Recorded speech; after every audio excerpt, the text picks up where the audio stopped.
All right, we're in the week of March Madness, obviously one of the cornerstones of the sports calendar. Comes with a lot of great moments, obviously, a lot of shining moments, excuse me. But it also comes with a lot of overrated moments. So I thought for this episode, Hank, we could kind of talk about get the games out of it. But what are our favorite and least favorite happenings throughout the NCAA tournament from now through when they cut down the nets the first Monday in April. And I'm curious to know what you have to say, but uh, the best moment for me is right around the corner. It's the first Thursday of March Madness for a couple of reasons. One, you got wall-to-wall basketball from noon to midnight. But more than that, here in the Northeast, for whatever reason, and it did come a little earlier this year, but for whatever reason, that first Thursday always kind of seems like the first really nice day of the year here in the Northeast. It's that first day where you can kind of roll your window down, smell the grass. It's light until 7:30. It like really starts to kind of feel like spring. And coincidentally, I'd say 8 out of the last 10 years, that came the first Thursday of March Madness. You don't have to worry about snow anymore. And it's just like spring is here. People always say spring is, the Masters or opening day. No, for me, it's always that first Thursday of March Madness.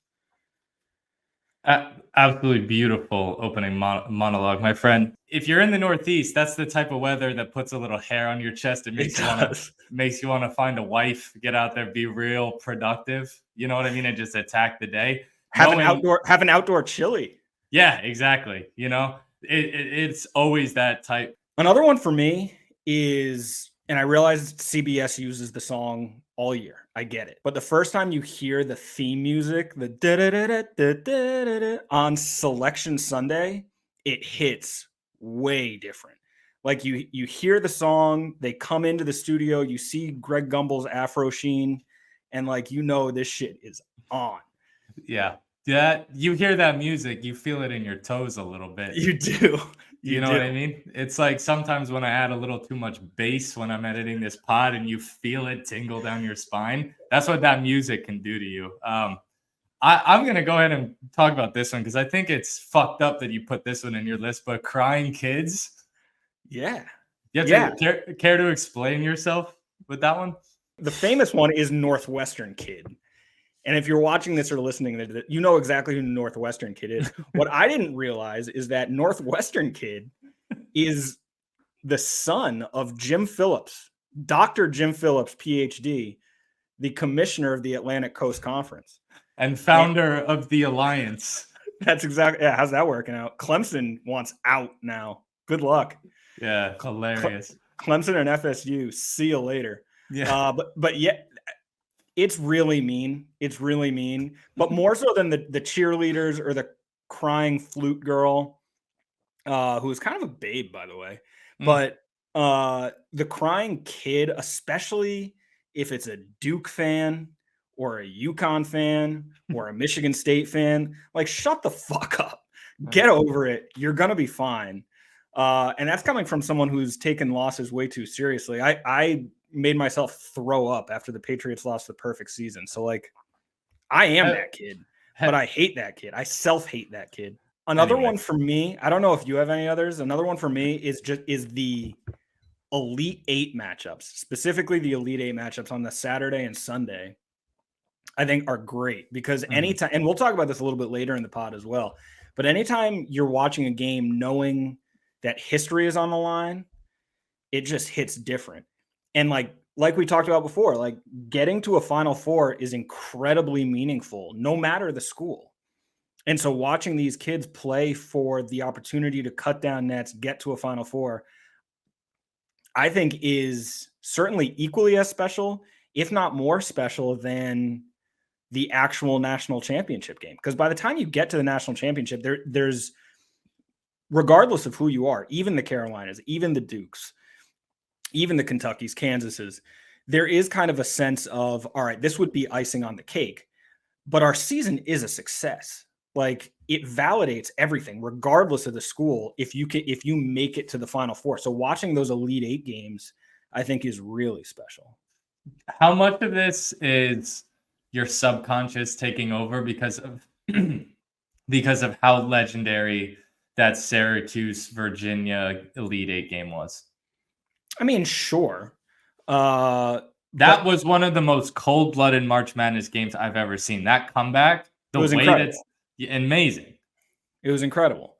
But even, take my school out of it. What about like Luke May hitting that shot against Kentucky, Big. in the Yeah. corner, mascara running down his face. That was huge. Um, yeah, so I almost think that the Elite Eight games are more compelling than the national championships. And then the last one for me is the singular kid who kind of like captivates the tournament.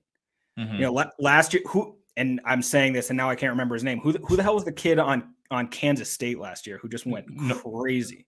Marquise Norvell, New York City basketball player. Exactly.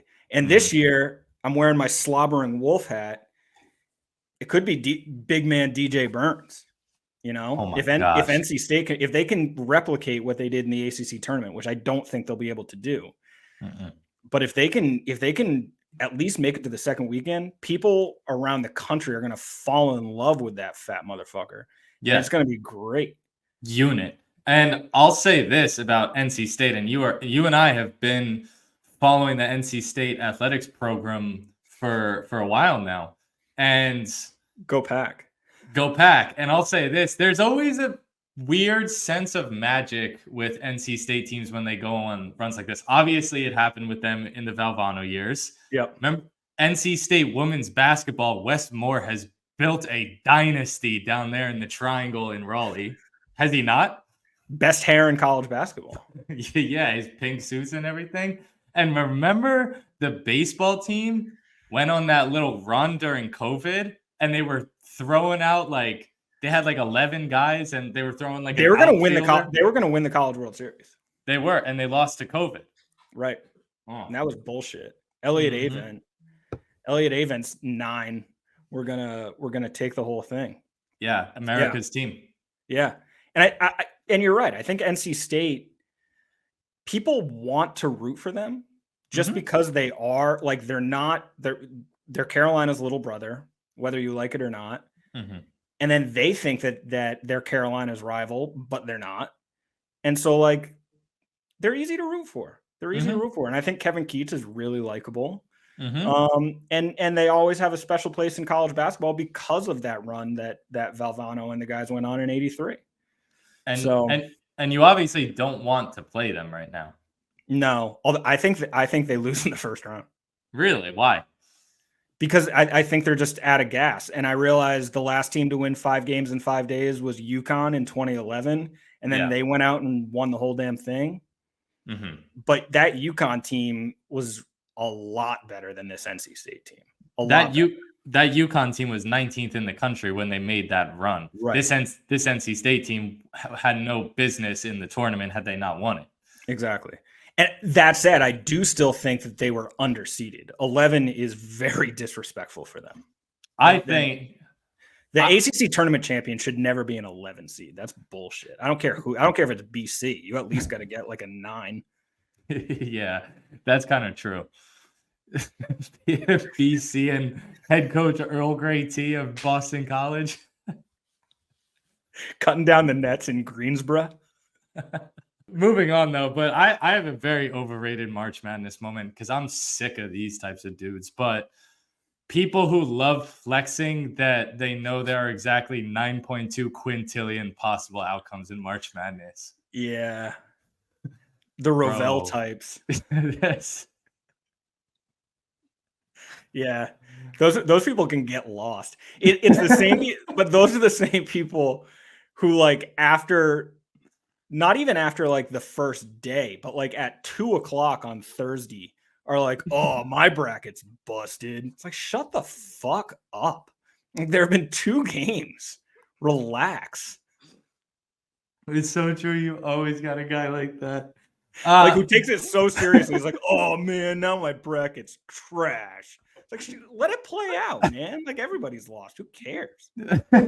What's your stance on people who fill out multiple brackets? Hate them. Hate them. Hate them. Hate them. Like the whole point is to fill out one. Yeah. And like I'm like in an office pool now, and it's like you can fill out up to 5 brackets. It's like, no, get out of here, man. Like, and some clown's gonna win it, but some clown who hasn't paid attention to college hoops is gonna win it no matter what. Right. So like, just let it be. I think, like Action Bronson said, motherfucking loyalty is priceless. You fill out one bracket, and the way to fill out one bracket too, the first thing you fill out is your champion, and then you go backwards. And you work backwards. Who is your champ this year, by the way? Auburn. I have them making the final. Yeah, I'm a big Bruce Pearl guy. I love Bruce Pearl. I want Bruce on my side no matter what. I think it's his time. What I saw from them in the SEC tournament, oh my gosh. They rebound like a fucking group of animals, bro. And there's a 0.0% chance that no matter how far they make it, let's say they make it to the Final Four, let's say they win the whole damn thing, whatever happens, it's gonna get vacated because Bruce don't play clean. But I love that about him. Me too. He does what he has to do. I think it's like every single year, everyone just wants to bet the Ivy team. It's so trendy. Oh, Yale, they're so smart. They're so fundamental. Like, bro, Auburn is going to smoke them by 20. Yale almost lost to Brown. Brown had like 6 wins going into the Ivy League tournament. Right. And it took a buzzer beater. And had it not happened, they wouldn't be here right now. It would have been the Brown. What are they, the Bears? Brown Bears, yeah. Yeah. Which is kind of creative. But another one that I hate that people just bust a nut about is One Shining Moment. One Shining Moment sucks. Super corny. It's so corny. And everyone's like, oh, I got to stay tuned after the game to watch One Shining Moment. It is so lame. No, it's terrible. You know what it feels like? And I can say this because I lived it. That it feels like a Jewish summer camp video. You know what I mean? Does it not? It does. It's a Jewish summer camp video. Yeah. You and I can say that, obviously. We can. We're a member of the tribe. And right. Bruce Pearl is our captain. Exactly. But yes, it's terrible. Yeah. I also hate, so as much as I love the Elite Eight matchups, I hate the Sweet 16. Like, I think that's the weakest round of the tournament, and I'll tell you why. It's because you're coming off of that first weekend where it's just like wall-to-wall games, and you're going crazy with the remote. You're flipping back and forth. You know that no matter what time you tune in, no matter when, you want to just become a couch potato, like there are going to be 4 games on at a time. And then it gets to that second weekend, and it's just like such a letdown. It's like, oh shit, like I got to wait until nighttime now to watch these games. And it's only one at a time. And it's just like, and there's still like the garbage teams, the St. Peter's is still in it, which was cool. Like you were rooting for them the first weekend because you love to see the upsets. But then you get to the second weekend, it's like, shit, like now I got to watch this 13 seed, this 15 seed who went on this run, just get their asses kicked by some blue blood. It just like, it just gets stuck in the mud in the Sweet 16. Yeah. You'd have to show me some numbers or like results to prove this, but I think you can only be considered a Cinderella if you make it to the Sweet 16. Yeah. Winning one game does not make you a Cinderella. Well, yeah, but you say that, but UMBC only won one game. They weren't a Cinderella. They pulled the biggest upset in the history of the tournament to that point, but they weren't a Cinderella. So I agree. St. Peter's was a Cinderella. For sure. You're telling me that the greatest upset in the history of the tournament, we're not going to include them in the conversation of best Cinderella? It's weird.